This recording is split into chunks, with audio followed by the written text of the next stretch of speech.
El 24 de abril de 2008, el Fondo Social Joaquín Soler Serrano rindió homenaje a la célebre escritora Mercè Rodoreda en un acto para conmemorar el centenario de su nacimiento. El Fondo Social Joaquín Soler Serrano quiere agradecer el apoyo y la colaboración del ámbito cultural de El Corte Inglés, que acogió este acto literario en su sede de Barcelona.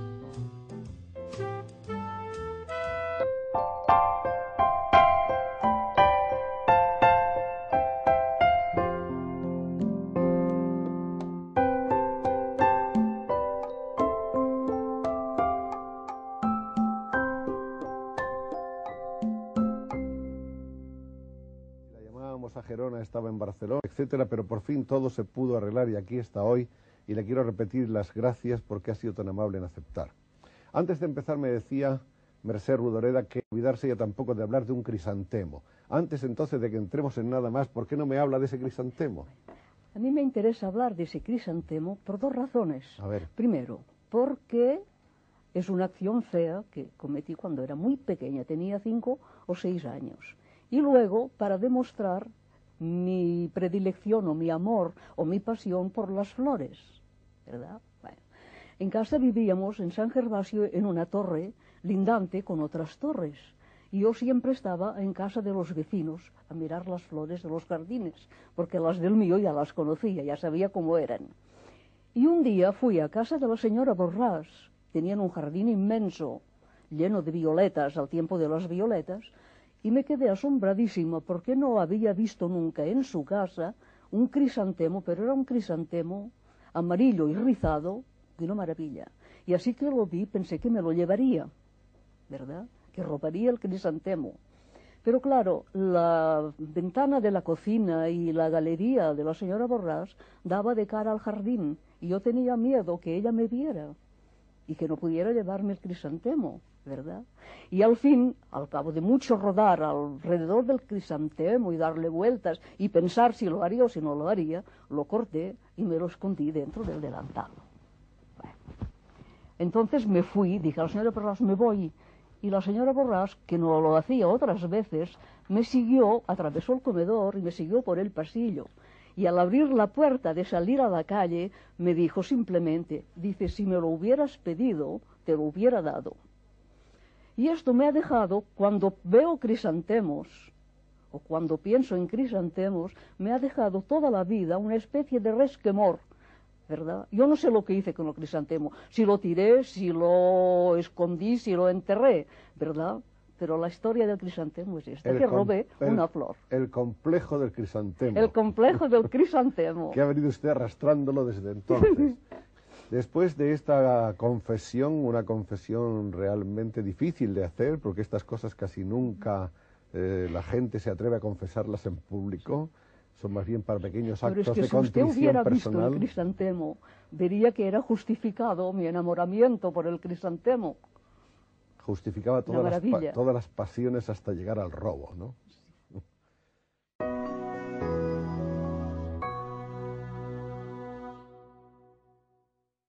Muy pronto entró usted, sin embargo, en contacto con el ambiente literario barcelonés. Sí, porque escribí una novela. Una primera novela de la que a veces parece que usted se arrepiente, porque la cita poco, ¿no? Me cae la cara literalmente de vergüenza. Se me derrumba la cara de vergüenza. Y esta novela, entonces, vino a verme, a partir de haber escrito esta novela, vino a verme en casa Puig i Ferreter y a pedirme si tenía alguna novela. Y entonces le dije que sí, que acababa de escribir una, pero es que escribía las novelas, lo que se dice así, en 2 días. A toda velocidad. Y esta novela se llamaba Un día de la vida de un hombre. Bueno, y la publicó, le gustó mucho y la publicó. Y yo estaba entusiasmada, que es una de las novelas que ahora también reniego, que no quiero que se de las 4 innombrables. Sí, las 4 imposibles. La primera fue Soc una dona honrada, ¿no? Sí, bueno, sí. Que era una cosa espantosa, ¿verdad? Porque a mí lo que me ocurría es que yo no sabía nada de nada, pero tenía unas ganas fabulosas de escribir. Y me acuerdo que no sé dónde leí o no sé dónde oí que para ser un buen escritor antes había habido que ser un buen periodista. Y entonces me lancé al periodismo, que no dormía de nervios, estaba desesperada, y hice reportajes, fui a encontrar a Macià, que no pude entrevistarlo, y entrevisté a su hija María. Y salió la entrevista en un semanario que se llamaba, que no me acuerdo cómo se llamaba, La Rambla. Ah, La Rambla, sí. La Rambla. Y entonces, un día, el director de La Rambla me dijo, ¿y por qué escribe usted? Digo, pues porque me gusta mucho escribir, yo quiero ser escritora. Dice, lo que usted tiene que hacer antes de escribir es vivir. Y era un consejo extraordinariamente bueno, ¿eh? ¿Y lo siguió? A la fuerza. De cualquier manera, aparecen esas 4 novelas de las cuales no quiere acordarse, y Puig i Ferrater la introdujo usted en el famoso Club de los Novelistas. En el Club de los Novelistas, sí. Allí conocí a Trabal, conocí a Hermano Viols, Joan Oliver, ¿verdad? En fin, todo el grupo del Club de los Novelistas. Fue una espléndida entrada, Sí, ¿no? Sí. Y esto me daba una sensación de superioridad. Yo iba por la calle como si fuera un príncipe real, ¿comprende? Y porque leía Dostoyevsky me pensaba que era la persona más interesante del mundo.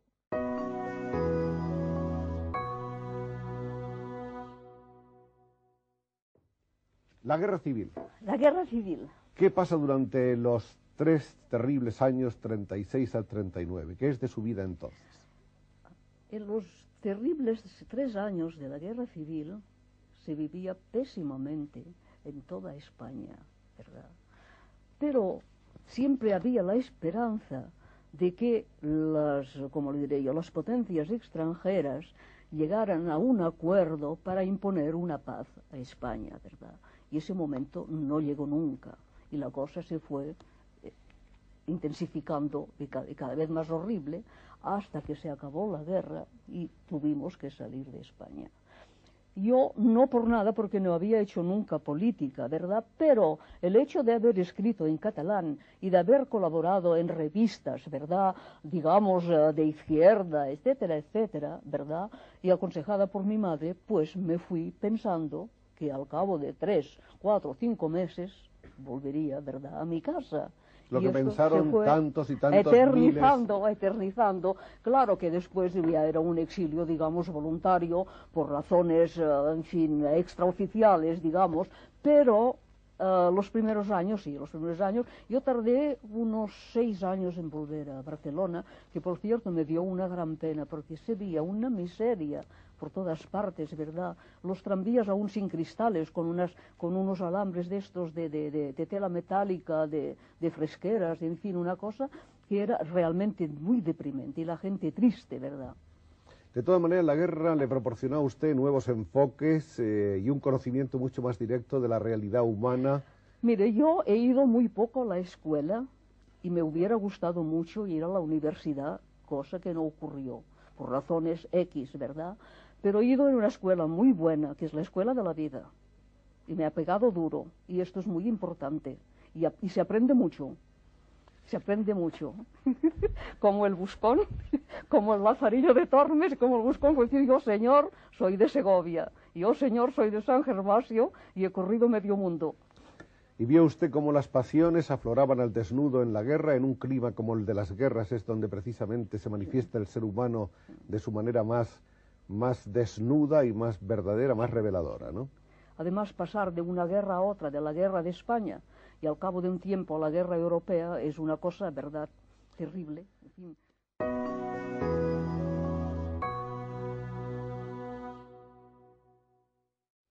De todas maneras, diríamos que a través de su obra, a partir de ese momento, puesto que en el año 37 es cuando gana usted el premio S. Creixell con su novela Aloma, a partir de ese momento aparece en su obra ya una capacidad literaria mucho más depurada. Entonces empecé a escribir unos cuentos que me publicaban en revistas que aparecían en la revista México, de Cataluña y otras, sí. Inglaterra, ya no me acuerdo, ¿verdad? Bueno, y ¿qué le diré? No encontraba mi estilo, ¿verdad? No encontraba, me sentía muy insegura, es decir, como si no hubiera escrito nunca en mi vida.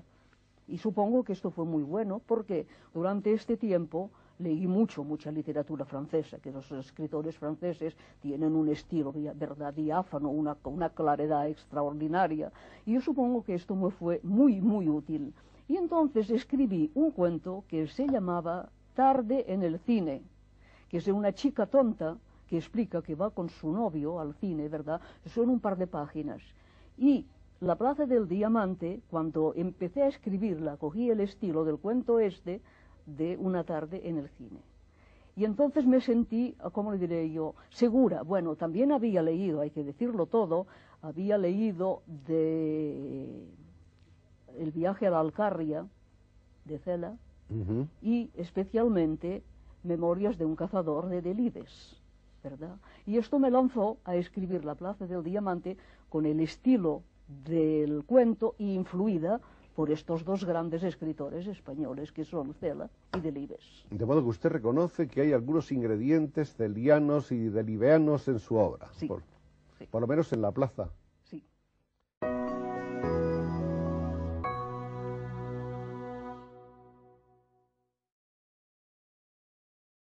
¿Usted cree que la calle de las Camelias tiene la misma talla, el mismo tamaño literario, el mismo aliento que la Plaza del Diamante? No.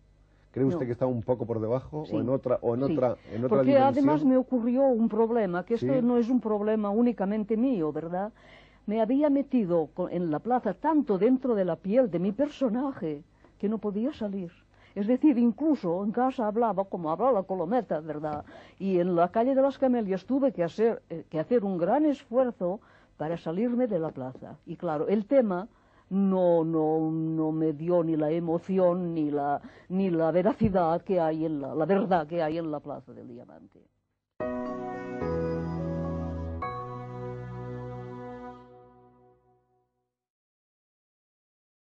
El estilo, dicen los que han estudiado a Mercè Rodoreda, que tiene una prosa lírica, una prosa sutil, elusiva, que tiene una tendencia a destacar los pequeños objetos, así como entró en este estudio diciendo, déjenme que diga una cosa de un crisantemo, pues el crisantemo es un primer plano dentro del libro, el crisantemo, la copa, la paloma, en fin, tantas y tantas cosas, que eso es una cosa un poco cinematográfica, yo no sé si Bueno, consciente o inconsciente. Es que ¿no? lo que es importante en una novela son los detalles. Exacto. ¿Verdad? Es decir, si usted explica el interior de una casa, es más fácil de ver el dueño de la casa que si habla usted del dueño de la casa, ¿verdad? Es muy importante los detalles, pero mucho. Y las pequeñas cosas, estas cosas, ¿verdad?, que parecen tan banales, pero que son tan esenciales en la vida. Los pequeños gestos, Sí. los tics, esa señora que ponía un lazo en todas partes en su casa, ¿no? En las 4 esquinas de la cama había un lazo de cada color. Esas cosas yo no sé si existen todavía. ¿Usted cree que quedan señoras así, que hacen lacitos en todo en la casa? Sí quedan. Pero esto son ocurrencias, ¿verdad? Porque cuando escribes, a veces tienes la sensación que las cosas que escribes te las soplan, ¿verdad? Que no salen de ti, que hay alguien que te las va dictando. Finalmente diríamos que hay otra cosa que hay que destacar en su estilo, que es el intimismo. Estamos dentro de cada uno de los personajes, nos estamos asomando, la prosa es una prosa introspectiva, vemos siempre lo que pasa dentro de cada uno de ellos. Hay un realismo evidente, un realismo sólido, con atmósfera, es una atmósfera que a veces hasta tiene olor y tiene color, una sensación envolvente, está impregnado de conflictos pequeños, de gentes anónimas, de gentes sin relieve un poco. Diríamos que a usted le preocupan esos seres, precisamente la multitud anónima, la gente de nombres y apellidos desconocidos, que es quien hace la historia y quien la padece, quien la sufre.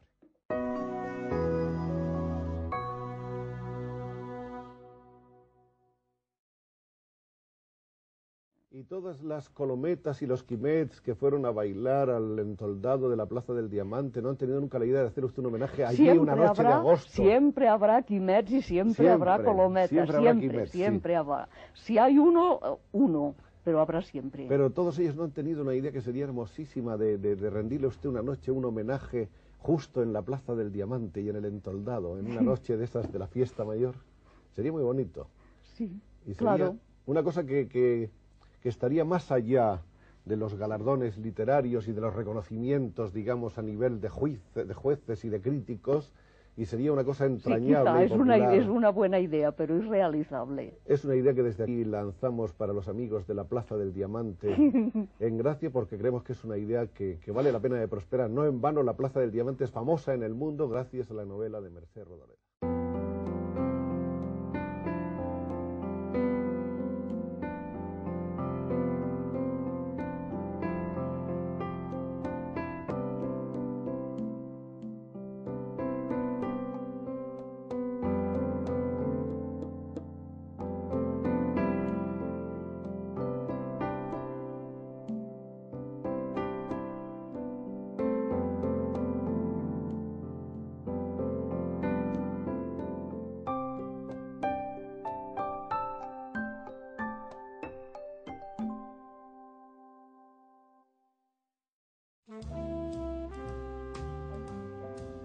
Y tras la proyección de algunos fragmentos de la entrevista de Joaquín Soler Serrano a Mercè Rodoreda, continuamos en la sala del ámbito cultural del Corte Inglés con la intervención de los ponentes, el doctor Joaquim Molas, de la Fundació Mercè Rodoreda, el señor Oriol Izquierdo, director de la Institució de les Lletres Catalanes de la Generalitat, y el señor Joaquín Soler, director del Fondo Social Joaquín Soler Serrano. Escucharemos en primer lugar las palabras del doctor Joaquim Molas.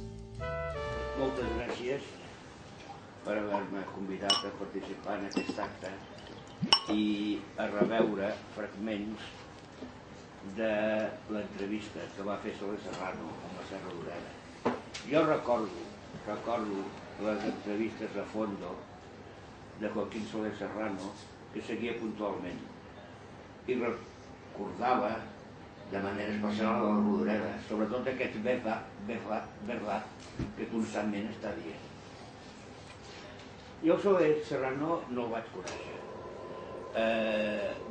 Vam coincidir alguna vegada, potser vam fins i tot dir bon dia, però en canvi amb la Mercè Rodoreda sí que hi vaig tenir un cert tracte des que la vaig conèixer relativament aviat. Encara no estava instal·lada a Barcelona, encara vivia a Ginebra, però feia ja llargues estades a Barcelona.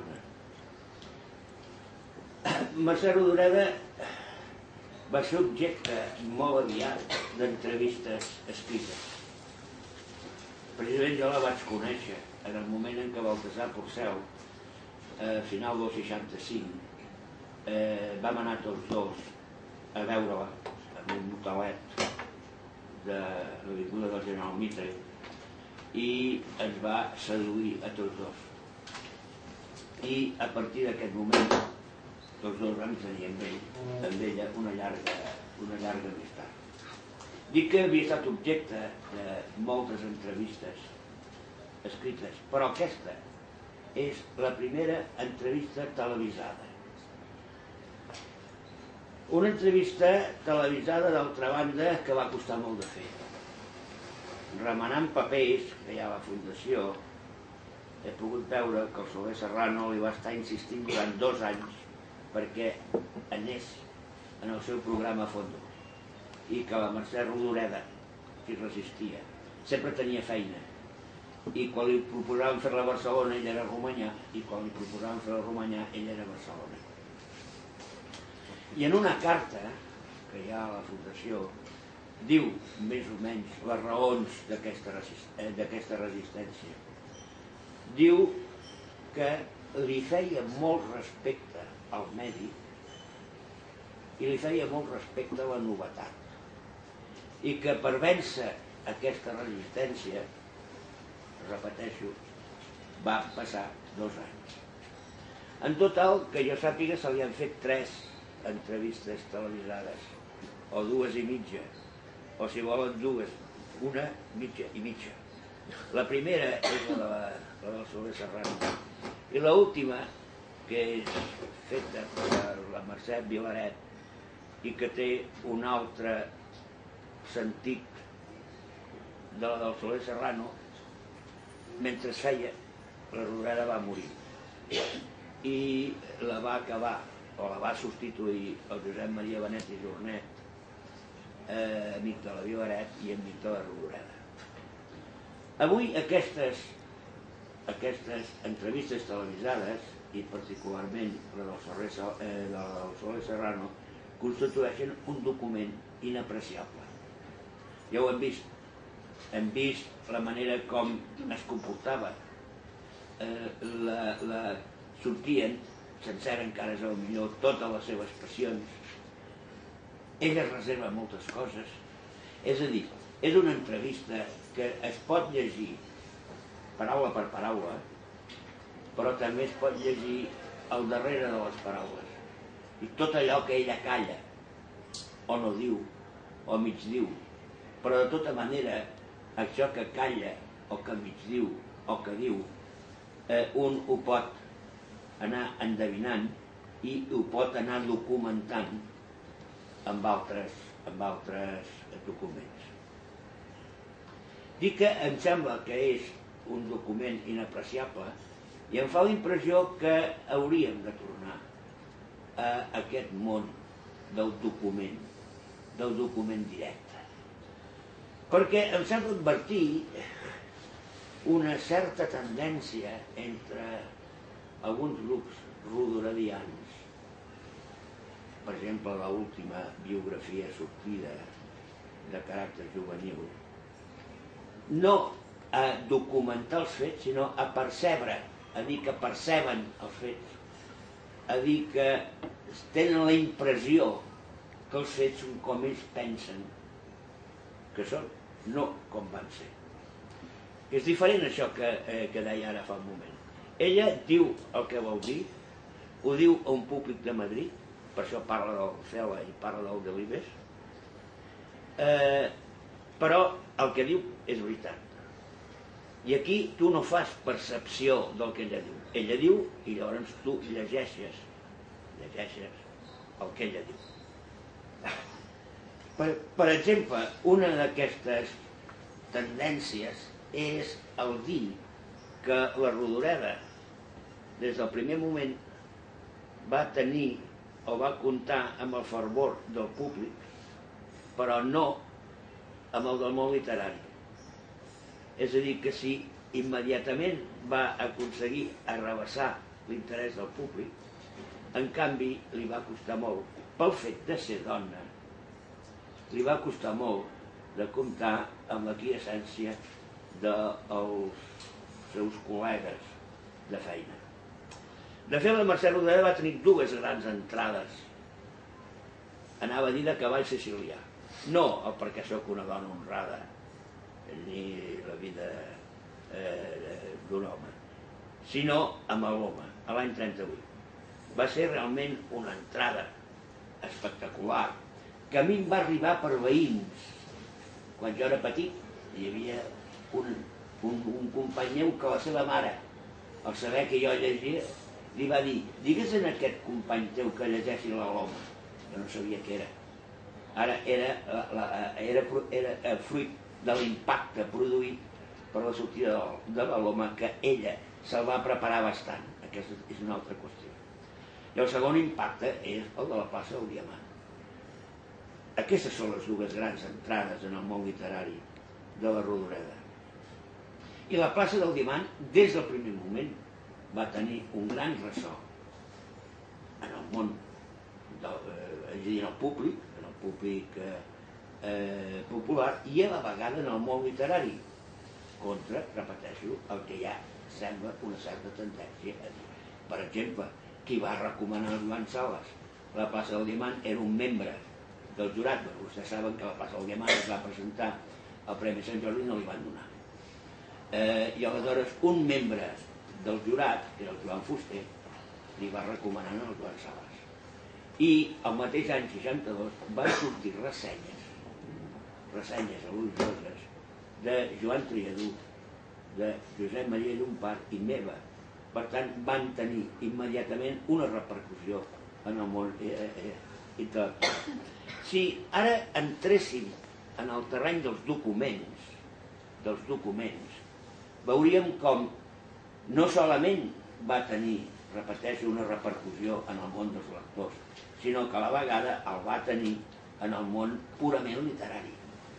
Encara que fos una dona, no tenia res a veure. era una gran escriptora i de seguida tothom li va acceptar. Només posaré un sol exemple perquè vegin aquesta repercussió immediata que va tenir.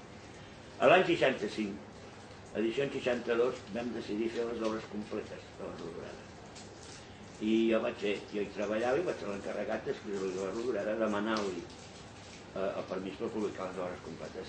Aquesta carta meva s'ha perdut, però jo tinc la seva contesta. I em diu que, home, on va vostè només amb el que tinc publicat? Perquè les 4 primeres no em vull ni sentir parlar, això que deia aquí, no em vull ni sentir parlar. Per tant, només tinc els 22 contes i la plaça del Diamant, i una novel·la que està a punt de sortir, que és el carrer de les Camèlies. I amb aquest tramat, 62, va fer amb ella un contracte per a les obres completes, preveient, òbviament, que era un escriptor de gran volada i que si en aquell moment tenia una obra molt reduïda, aviat la tindria molt extensa. I encara diré una altra cosa bastant curiosa i espero que m'ho prenguin com a anècdotes, no pas com a categories, que diria el mestre gloriosament difunt. L'any 67, l'Instituto Nacional del Libro Espanyol, l'INLE, va tenir l'idea, més ben dit, un grupet que formaven part d'una escola de llibreters que era patrocinada per l'INLE, de fer una divulgació d'escriptors catalans a l'estranger, a través de traduccions franceses i angleses. I això destinat a la Fira de Frankfurt, a l'any 67. I els 2 escriptors que vam triar va ser l'Espriu i la Rodoreda. Això no es va arribar a fer, però jo, per exemple, conservo els papers, i conservo l'Espriu traduït al francès i a l'anglès, i conservo els papers de la Rodoreda traduïda a l'anglès, en aquest cas. Bé, vull dir que si arribes, si entres en el terreny en el qual es mou el Soler Serrano, que és el del document, pots evitar percepcions, impressions i, per tant, equivocar-te. Per tant, jo diria, per concloure, que cal anar a les fonts documentals, no refiar-se de percepcions ni d'impressions. I repeteixo, i amb això acabo, l'entrevista del Soler Serrano és un document excepcional, com hem pogut veure, perquè es veu no solament la seva imatge, sinó també el que li diu i, a més, el que li pregunta a la Rodoreda. Perquè aquest és l'altre joc de l'entrevistador, el que diu i el que contesta l'altre. I tot aquest conjunt formen per mi, repeteixo, un document excepcional. Gràcies.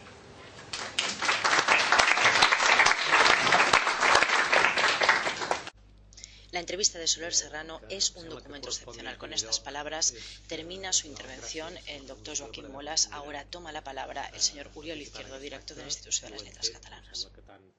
La Fundació Mercè Rodoreda com l'Institució de les Lletres Catalanes de gust perquè apreciem molt totes les iniciatives que estan contribuint a fer que la celebració de l'any Rodoreda sigui un esdeveniment compartit per tothom al nostre país, fora del nostre país, compartit per tothom des de l'àmbit acadèmic fins a l'àmbit més popular. Per tant, moltes gràcies i felicitats per la iniciativa. La veritat és que parlar després d'haver sentit la Mercè Rodoreda i haver-la vist fins i tot no és gens fàcil.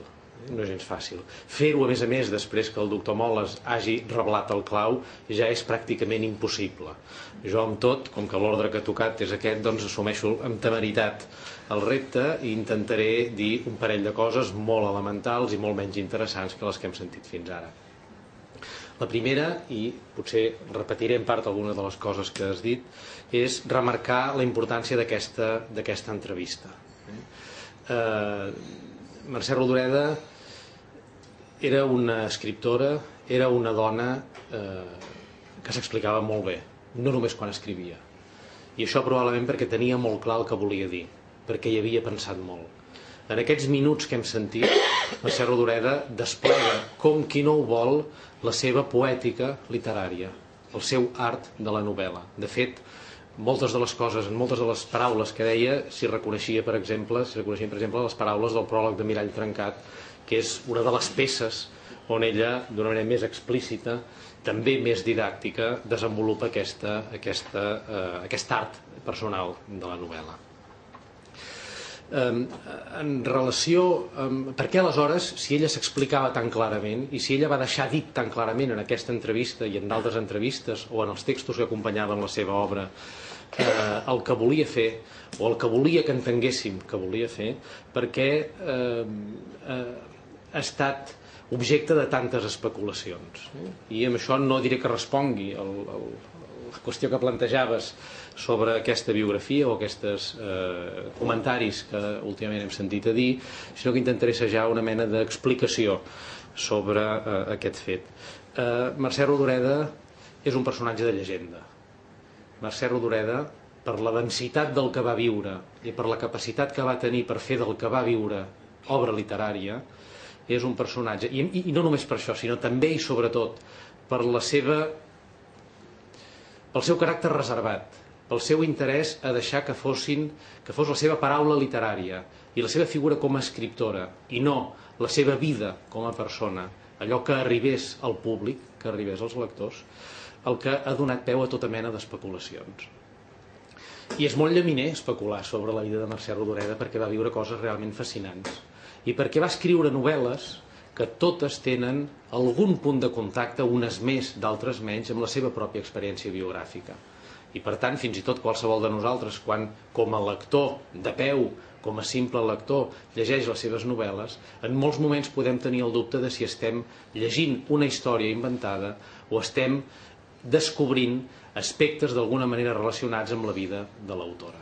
Jo crec que és una mica aquest mateix mecanisme el que ha portat alguns estudioses de l'obra de Mercè Rodoreda a deixar-se endur per aquesta facilitat especulativa, per aquesta capacitat que Rodoreda, amb les seves paraules i sobretot amb els seus silencis, tenia de generar llegenda. A mi no em posa tan nerviós com a tu que la gent ho faci, perquè penso que al capdavall també és una manera de constatar l'interès que desperta el personatge i per tant també la seva obra. Que hi hagi moltes especulacions al voltant de la seva vida, al capdavall potser el que ajudarà també és que algú se senti interessat o motivat per llegir l'obra de Mercè Rodoreda. I jo estic tan convençut que l'obra de Mercè Rodoreda, vaja, no és que ho digui jo, és que cau pel seu propi pes, que l'obra de Mercè Rodoreda s'aguanta, se sosté, que quedarà, que ja ha quedat, que ni que algú s'hi acosti per l'interès més morbós que puguem imaginar, no tinc cap dubte que acabarà deixant-se seduir per la força de les paraules, per la força dels personatges, per la dimensió fondíssima de l'univers literari que Mercè Rodoreda va construir. Un univers literari que té dues virtuts que en ella semblen molt naturals, però que en realitat són molt difícils de trobar, que són, per un costat, una gran popularitat. Mercè Rodoreda és una autora, ho deies parlant de l'èxit de l'Home primer de la plaça del Diamant, és una autora que sintonitza de seguida amb amplis sectors de públic, que és llegida i seguida per un públic molt ampli, per un públic molt exigent, però també per un públic que el que busca probablement és simplement un bon entreteniment en l'exercici de la lectura. És en aquest sentit una autora popular i que incorporem, ara robaré unes paraules del doctor Mola, si ell m'ho permet, i que incorporem al nostre imaginari col·lectiu en el nostre país amb la mateixa força amb què hi hem incorporat els altres grans autors populars, un Verdaguer, un Maragall, un Segarra, Rodoreda, forma part d'aquest patrimoni col·lectiu, però alhora, i això, sobretot que es donin els dos fets alhora, no és tan freqüent, és una autora que aconsegueix satisfer, si volen utilitzar aquest verb, satisfer les exigències satisfer les apetències dels lectors més exigents, també de la crítica, ja des de la plaça del Diamant. Mercè Rodoreda aconsegueix ser llegida pels lectors més formats, ser rellegida pels lectors més formats, perquè darrere d'aquest relat de vegades tan aparentment natural, tan simple, el que hi ha és una obra molt ben concebuda, molt ben construïda i que no s'esgota per més vegades que la llegim. Probablement és per això també que Mercè Rodoreda ha aconseguit, que l'obra de Mercè Rodoreda ha aconseguit imposar-se fora del nostre país. I Mercè Rodoreda, ens agrada recordar-ho, sempre que tenim ocasió de parlar, i en aquest any del centenari tenim aquesta ocasió sovint, és l'autora que ha estat més traduïda del nostre país, l'autora traduïda a més llengües. I això no és casual, perquè els editors estrangers la tradueixen perquè els agrada. No perquè nosaltres diguem que val la pena, sinó perquè ells consideren que val la pena i que seduirà també els lectors que llegeixen en la llengua a la qual tradueixen. Mercè Rodoreda és una autora traduïda a més de 30 llengües i unes quantes de les seves obres han estat traduïdes més d'una vegada. Això vol dir que els editors creuen que passen les generacions i els nous lectors necessiten una nova traducció per continuar aproximant-se a aquella autora. Mercè Rodoreda és, doncs, una autora en la qual podem veure projectat un gran èxit literari, un gran èxit que ens hauria d'enorgullir, ens hauríem de sentir orgullosos d'haver-la tingut com a compatriota. Aquest any estem participant de molts actes com aquest, en què el que intentem és recordar el seu nom, però sobretot convidar els qui tenen la bondat d'assistir-hi a rellegir Mercè Rodoreda si ja la coneixien o a llegir-la per primera vegada si no ho havien fet. I ho fem perquè estem segurs que, tot i que ja fa 100 anys que va néixer, tot i que ja fa 25 anys que va morir, tot i que, per tant, la seva obra literària ja té entre 25 i 50 anys, les seves novel·les no han perdut vigència. Continuen parlant-nos, continuen parlant a cadascun dels lectors d'allò que viu cadascun dels lectors. I aquesta és la grandesa dels clàssics. Mercè Rodoreda era i és un clàssic. Moltes gràcies. Mercè Rodoreda era y es un clásico. Así termina el señor Uriol Izquierdo. Ahora inicia su intervención el señor Joaquín Soler Esteve, director del Fondo Social Joaquín Soler Serrano. Un fil amb la meva intervenció. I, clar, no deixa de ser el meu oncle, el Joaquín Soler Serrano. Per tant, vaig a posar un granet perquè sapigueu qui era. Aleshores, primer, per què fem aquest acte? Des de la meva perspectiva, estem creant riquesa. Avui posem en escena dues personalitats de la cultura. Les hem posat en escena. Brillant l'una en la comunicació escrita, com acabem de sentir, i amb arguments prou sòlids, i brillant l'altra amb l'expressió verbal, que no per això és menys considerable. Clar, dieu, és que el teu oncle anava per escriptor? Home, doncs comencem per aquí. El meu avi tenia 39 anys tenia, quan va proclamar-se la Segona República. En Joaquín Soler Serrano en tenia 12. Aleshores, als 12 anys va escriure un article que el va posar en una bústia en un diari, que ara no recordo ni el nom, i li va publicar. I el seu pare, és a dir, el meu avi, li va donar un Amadeu de plata. Bueno, aquest Amadeu de plata el tinc aquí. No se'l va gastar. Després va vindre, va ser reclutat amb l'anomenada Quinta del Biberó. El meu avi era políticament actiu, militava a Izquierda Republicana, jo dic en castellà perquè no té res a veure amb Esquerra Republicana, i era de professió militar amb el grau de capità. Ell era de València i va ser destinat a Múrcia i allà va tindre tots els seus fills. Com va arribar Joaquín Soler Serrano a Catalunya?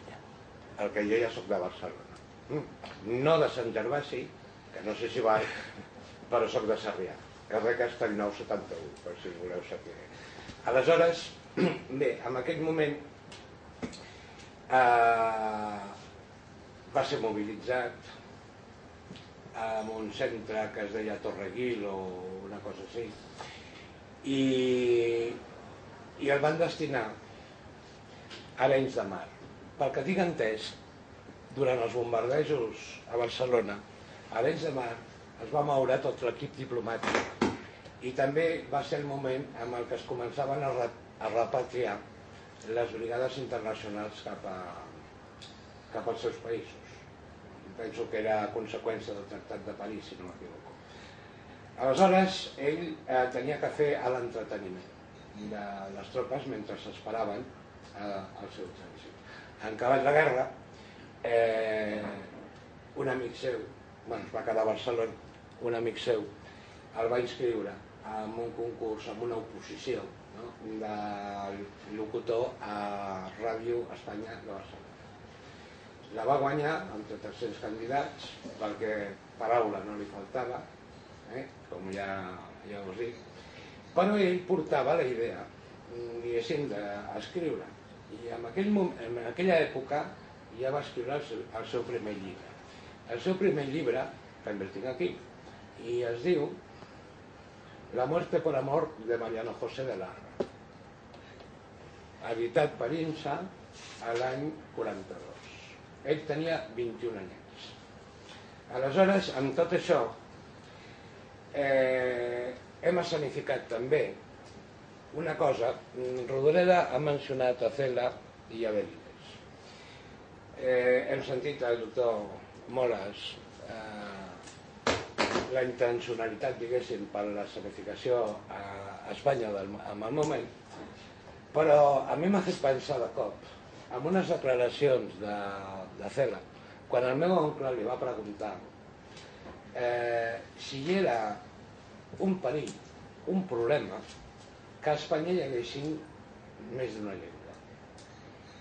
I en Cela li va contestar, això ho tinc gravat, per si algú li interessa, en Cela li va contestar que tot el contrari, amb aquella veu i aquella esquarroneria que li caracteritzava, tot el contrari, que és una branca més, com un arbre, i un arbre fa branques, i cada varietat que surt d'aquesta branca fa l'arbre més bonic, més fort i més potent. Per tant, quedeu-vos amb aquesta idea. Creem riquesa, fem l'arbre més fort. No puc evitar, és a dir, molts hem nascut, i jo vaig néixer als 50, i clar, la meva llengua mare és el castellà. El meu avi, que era d'Oliana, em feia parlar català i jo no podia. Per dir tonto, deia tom, i per dir formatge, deia quès. I així vaig començar. I vaig començar i em feia el que podia. I bueno, ara està escrit raonablement bé. Però bueno, un mai pot substituir la llengua amb la que s'ha socialitzat de petit. Aleshores, penseu que algú pot caminar per la vida sense fer preguntes? Hi ha alguna manera d'avançar sense trobar respostes? Això fa que la comunicació sigui una qüestió metafísica. Comencem a caminar preguntant. Bueno, el meu oncle ha fet de la pregunta la seva professió. És així de simple.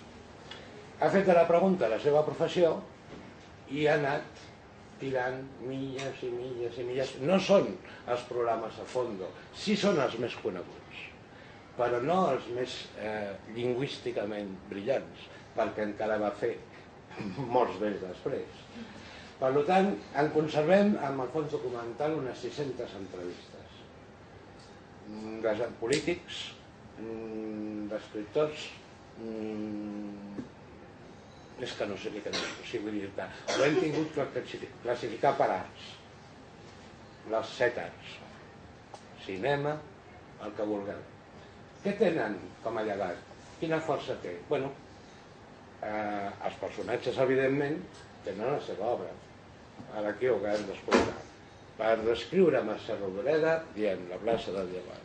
Allà està escrit, testimoniat per sempre. És un referent. Què tenim del senyor Soler Serrano?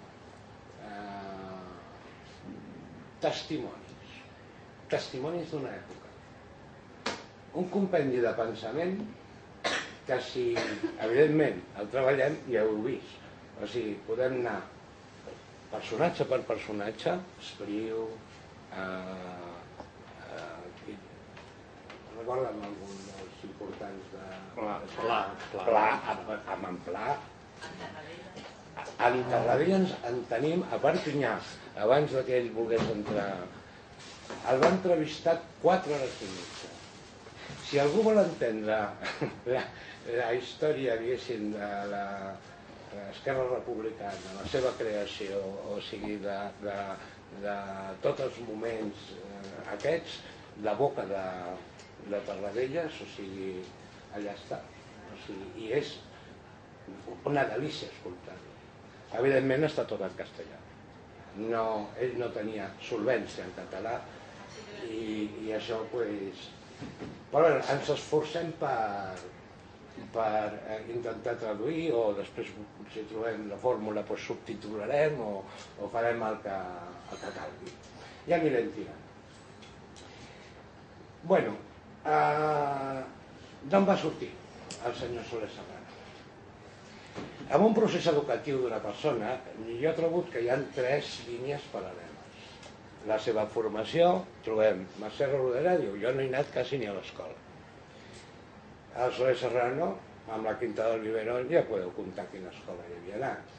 O sigui, són gent feta a l'escola de la vida, amb el prova i arregla't com puguis, i per tant no tenien res més que explotar que el seu propi talent natural i tindre una resistència psicològica per suportar els fracassos.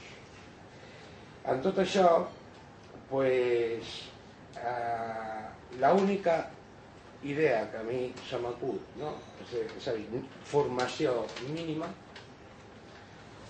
socialització, que és l'altra font, la font que ens centra, com diem, educació informal, el que t'expliquen, el que t'entra al cap o que decideixes incorporar.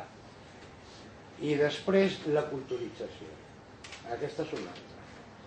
Jo li dono més pes a la culturització que al res.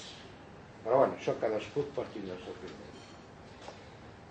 Som una societat que esperem que l'educació ho resolgui tot. Fracassem una i altra vegada, però seguim insistint en aquest camí. Per què? Doncs molt senzill, perquè les persones som el que sabem. Per tant, si no fem iniciatives culturals, si no aprofundim, si cada generació no es pot recolzar amb el que ha fet l'anterior, tindrem que partir de zero cada vegada. Per tant, tenim que treballar. Però el volum és tan immens que el que hem de fer és generar coses amb una fórmula abstracta que ens permeti incorporar el coneixement d'una forma operativa i manejable. I, bueno, com ens estem estenent massa dels horaris previstos, jo l'única cosa que volia tancar era amb la idea, ja la carta del Joaquín Soler Serrano, el seu pare, el meu oncle, el seu pare, quan estava amb el destí militar. I aquí ell menciona com ell, o sigui, què és el que feia el meu avi? Els llegia els clàssics. Només us lleuré allò.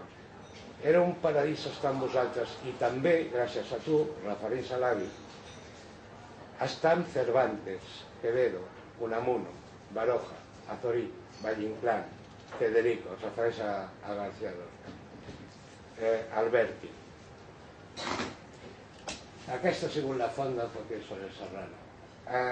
Jo crec que la seva feina ha sigut fer de periodista, però la seva vocació, el seu estil, respon molt més a una pota literària. L'única cosa que no puc dir-vos, que encara que ha fet llibres, no té ni molt menys la qualitat literària que té, per exemple, Mercè Rodoreda, però en fórmula verbal sí que hi arriba. En fórmula verbal sí. Ja una vegada vaig escoltar fent les proves, a l'escàner, diguéssim, de les com descrivia la catedral de Sevilla en un d'aquests programes de Radio Tren i la Volta a Catalunya d'un locutor i totes aquestes coses que li agradava fer amb ell, que era voltar pel món i emetre les ones al que veia. Bueno, en 15 minuts era capaç verbalment d'escenificar-te el que una novel·la aconsegueix. O sigui, podies estar. Clar, fer-ho amb la paraula no és tan senzill, tampoc, si et poses a rumiar. Digui'm vostè com és la catedral de Sevilla i començaríem, bueno, pues... No? O sigui, tenia un talent de comunicador i un talent de creativitat literària verbal. I això és tot el que podria dir-vos el més sintètic possible perquè tingueu una idea de per què m'he escollit el meu oncle. Home, hi ha la qüestió del llinatge, no? Bueno, les nostres finalitats és promoció i difusió de la cultura. I, per tant, agafar aquest personatge a mi m'ha costat estudiar-m'ho un anyet. O sigui, hi ha xitxa aquí o no hi ha xitxa? Bueno, podem fer un modelatge, un mestratge, que jo crec que val la pena posar al voltant. Per tant, tot el que nosaltres intentarem fer serà promoure i difondre la cultura, tota la que puguem, i creiem que incloure l'entrevista del doctor Moles, també ho ha dit, com a document és bastant encertat. Bueno, tanco el tema i us dono les gràcies i espero no haver-vos avorrit.